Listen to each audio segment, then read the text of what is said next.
Hola de nuevo a todos y todas. Vamos a seguir un poco compartiendo sobre estos contenidos importantísimos de la construcción y el mejoramiento de plataformas programáticas en los partidos políticos. Y la última vez que estuvimos en el video de este módulo, les dejamos como tarea el analizar cuáles son las posibles causas que ustedes creen digamos, afectan la imagen de los partidos y por supuesto la confianza ciudadana en las organizaciones políticas. Nosotros queríamos agregar algunas ideas que no sabemos si consideraron, pero también como para que las tengamos ahí como en el radar, sin querer decir que sean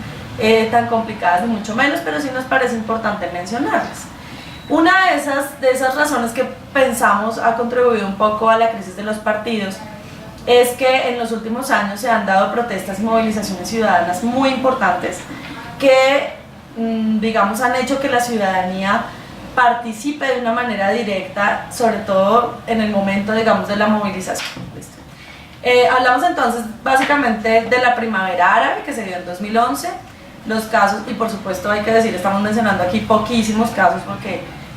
digamos, ejemplos de manifestaciones ciudadanas pues se dan todos los días, pero estamos hablando de las más visibles, de las que más o menos todos tuvimos acceso en medios de comunicación a enterarnos un poco de lo que estaba sucediendo. Entonces hablamos de la primavera árabe en 2011, los cacerolazos en Argentina y Venezuela en 2008 y 2013, el movimiento de los indignados el 15 de marzo en España en 2011 y otras manifestaciones en Europa y Grecia que, como conversábamos, pues han hecho que la ciudadanía se agolpe a las calles, sobre todo alrededor de temas que generan indignación colectiva. Una segunda causa de pronto de esta, digamos, crisis de representación y de confianza en los partidos políticos, creo que a ninguno de nosotros nos sorprende, pues son los sonados casos de corrupción o de mala gestión administrativa, ¿no? Los gobiernos, además tenemos mucho más acceso a la información, entonces cada vez es más rápido y más fácil que nos enteremos de casos de corrupción, pero además en unos niveles, en unas escalas también altísimos, y por supuesto de la mala gestión administrativa de algunos gobiernos. Una tercera posible causa es la ciudadanía, es que eventualmente la ciudadanía ya puede pensar que no necesita de los partidos políticos, un poco por la primera causa que mencionábamos de las movilizaciones ciudadanas. La gente sale a la calle y bueno, el tema aquí incluso de las redes sociales virtuales también ha aportado un poco en esa nueva ciudadanía de gente que manifiesta sus opiniones con un poco más de libertad, digamos desde sus propios escenarios de comunicación como sus redes sociales, o a veces incluso logrando una movilización superior que es salir a la calle a manifestarse por algo. Cuando la ciudadanía activa, digamos, esos mecanismos para manifestarse de manera directa, pues eventualmente puede sentir que los partidos políticos ya no son necesarios, que pueden hacer llegar sus demandas ciudadanas al Estado, digamos, de manera directa y que no necesitan ningún intermediario. Y en este mismo sentido, pues los partidos políticos son vistos como organizaciones obsoletas, antiguas, cerradas, poco democráticas, y por lo mismo la gente eventualmente va a preferir manifestar su voluntad ciudadana por fuera de los partidos. Una última causa posible, y también es como una invitación a la reflexión en este curso, y es que algunos dirigentes partidistas hablan mucho de la política y de los políticos, y eso crea una barrera con las necesidades reales de la gente. Parte de los resultados que vimos del Latinobarómetro nos hacen dar cuenta que la dinámica de la política no es algo que interese a la ciudadanía. En algunas encuestas adicionales que se han hecho, se le ha preguntado a la gente sobre su nivel, y en Latinobarómetro también los invitamos de nuevo a que revisen los resultados, porque en algunas preguntas se le pregunta a la ciudadanía o a las personas que contestan la encuesta si estarían dispuestas a inscribirse en algún partido, si les interesa, si les genera empatía, y por supuesto los niveles de personas que sienten algún tipo de simpatía y quisieran movilizar, digamos, su activismo alrededor de los partidos políticos o al interior de los partidos políticos es bastante bajo. Entonces esta última causa, posible causa sobre la desconfianza en los partidos y la crisis de la representación, pues creo que es lo que anima un poco este curso, y es que los partidos deben generar estrategias que los acerquen a las necesidades de la ciudadanía, a las necesidades reales, y salirse un poco digamos, de la discusión política en sí misma, que a veces lo que hace es crear más barreras y más distancia.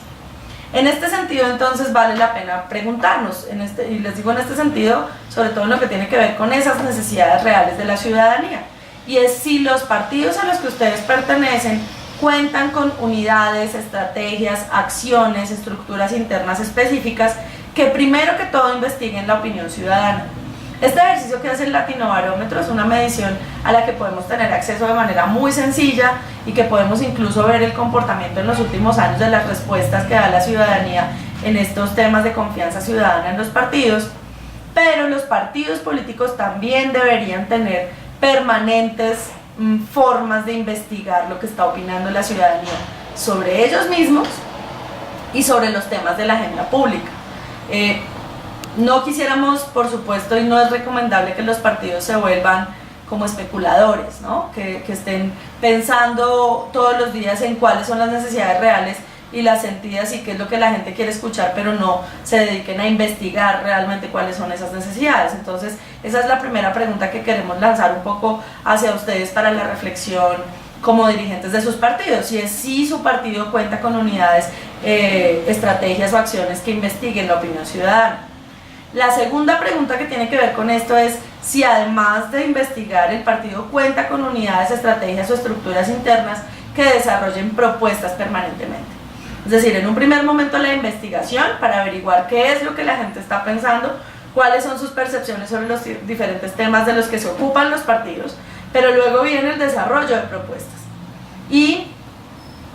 puede pasar que en algunos casos, sobre todo cuando estamos en épocas electorales, que algunos dirigentes partidarios, candidatos, incluso las unidades locales de los partidos políticos crean que las propuestas pues son simplemente un requisito para hacer campaña, cuando realmente las propuestas de un partido político son el modelo de sociedad que espera construir con el apoyo popular, por supuesto representado en el voto de la ciudadanía. Entonces quisiéramos, por supuesto, generar esta reflexión para que si el partido no ha destinado esfuerzos suficientes para mejorar sus plataformas, sus propuestas y por supuesto para revisar permanentemente sus valores ideológicos, pues claramente es una acción que debería empezar a adelantar. La última pregunta es si estas estructuras son democráticas,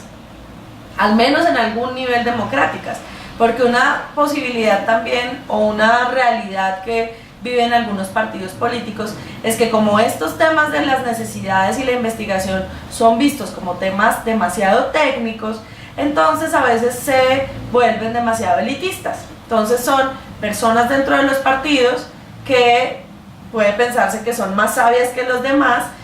para desarrollar propuestas y demás y documentos técnicos y etcétera, pero que son estructuras tan cerradas que de pronto generan una desconexión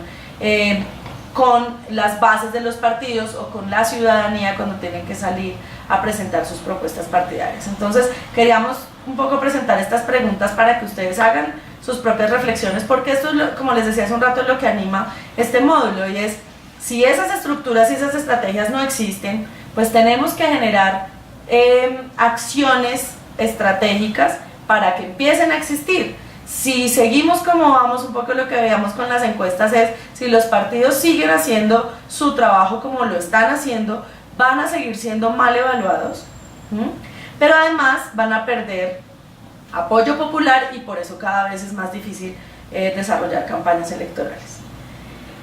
En esto además surge una pregunta que nos parecía importante como para la reflexión otra vez. Y es si ustedes creen que los partidos, y esto creo que va a animar también eventualmente si se hace algún chat como de opinión en algún momento en este módulo, y es si los partidos deben adaptar sus contenidos a los deseos de los electores para tener más votos y simplemente ganar las elecciones, es decir, decir lo que la gente quiere oír, o si más bien los votos son el instrumento que tiene un partido político para implementar políticas en las que creen y que desarrollan, en las que ponen en práctica sus valores. Y creo que hay una discusión no solo estratégica, sino ética muy importante, y es que tenemos que encontrar un equilibrio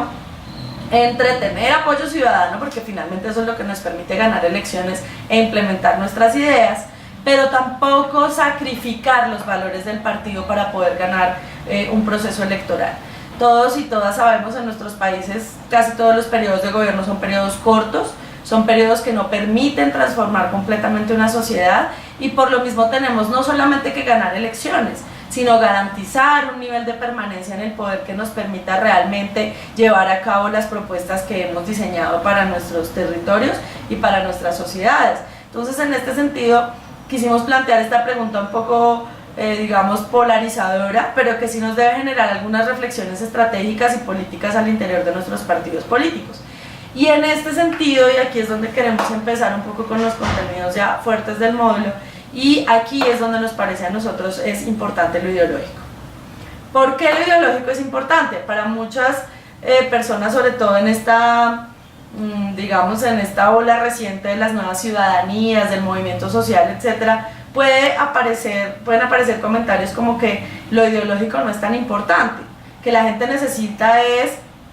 soluciones concretas a sus problemáticas. Y un poco lo que sí queremos presentar en este módulo como una ventaja es que lo ideológico no solamente es importante, es que lo ideológico es lo que nos da la base para poder desarrollar las propuestas que está demandando la ciudadanía a sus problemas. ¿Por qué es importante entonces? Porque finalmente lo ideológico es lo que nos diferencia de los otros partidos políticos. Las necesidades ciudadanas son las mismas, en todos nuestros países se repiten: servicios públicos, empleo, ingresos, seguridad, movilidad. En las grandes ciudades cada vez el tema de la movilidad es más prioritario, educación, en fin, si hacemos una lista nos salen más o menos los mismos temas en la mayoría de nuestros países, porque además tenemos niveles de desarrollo muy parecidos y unos niveles de necesidad, pobreza y miseria muy parecidos. ¿Qué es lo que nos permite diferenciarnos de las otras propuestas? Lo ideológico. Las soluciones frente a esos problemas tienen que construirse desde el partido, pero lo que nos permite diferenciar y encontrar y decirle a la ciudadanía que la nuestra es la mejor son los valores ideológicos de nuestro partido. En segundo lugar, porque lo ideológico nos permite argumentar sobre nuestros valores y nuestros principios, y volvemos al ejemplo, a lo que estábamos diciendo hace un rato, y es que si bien las necesidades ciudadanas son las mismas, pues la única posibilidad que tenemos para decir que nuestra propuesta es mejor, pues son nuestros valores y principios, y eso fundamentalmente es la base ideológica de los partidos políticos. Y en tercer lugar, como decíamos al principio,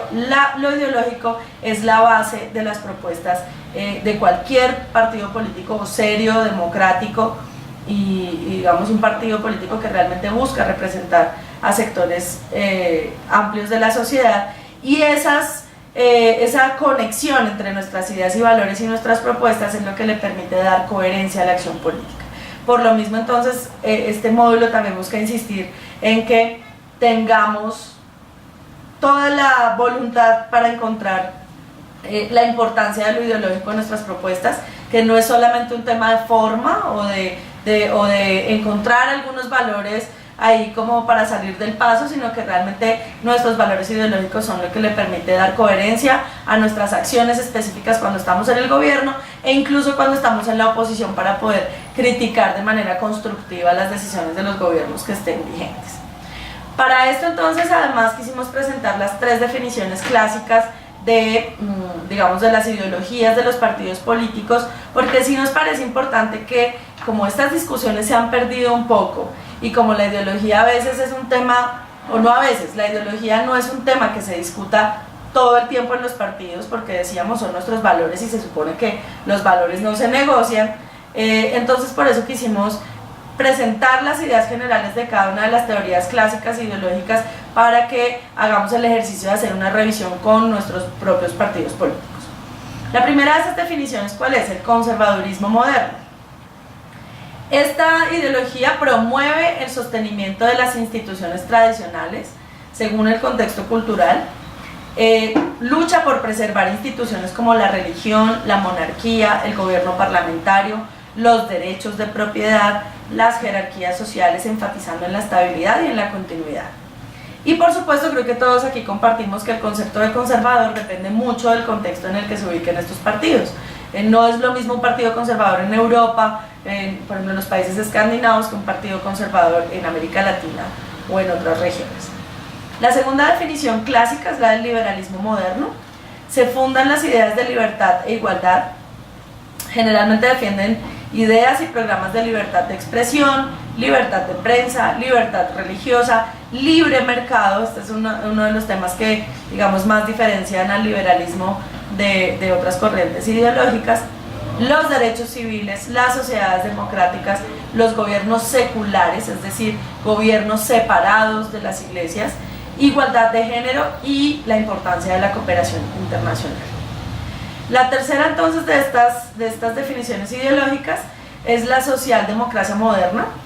Básicamente la socialdemocracia apoya la intervención económica y social para promover la justicia social, y ustedes ahí pueden ver una clara diferencia con el liberalismo moderno, donde más bien se deja, digamos, a la libertad del mercado el tema de la igualdad económica. En este caso el Estado tiene que intervenir para garantizar esta igualdad. Luchan contra la desigualdad, la discriminación de grupos sociales y la pobreza, con medidas relacionadas con acceso universal a los servicios públicos, el cuidado de ancianos, de niños, la educación, la salud y la compensación a los trabajadores. Es decir, un fuerte énfasis en los derechos pensionales, ¿no? Entonces, si bien creo que aquí también a todos nos queda un poco claro que la socialdemocracia y el liberalismo moderno se encuentran un poco más en algunos valores ideológicos, pero también tienen unas claras diferencias, especialmente en el papel del Estado, digamos, en el comportamiento de algunos fenómenos sociales, pero además creo que también compartimos la idea de que en nuestros países es difícil a veces ubicar a los partidos en una u otra de estas opciones ideológicas, porque nuestra historia política, que es mucho más reciente que la europea y que la norteamericana, y sobre todo nuestra historia democrática, sobre todo para países que han pasado por dictaduras, pues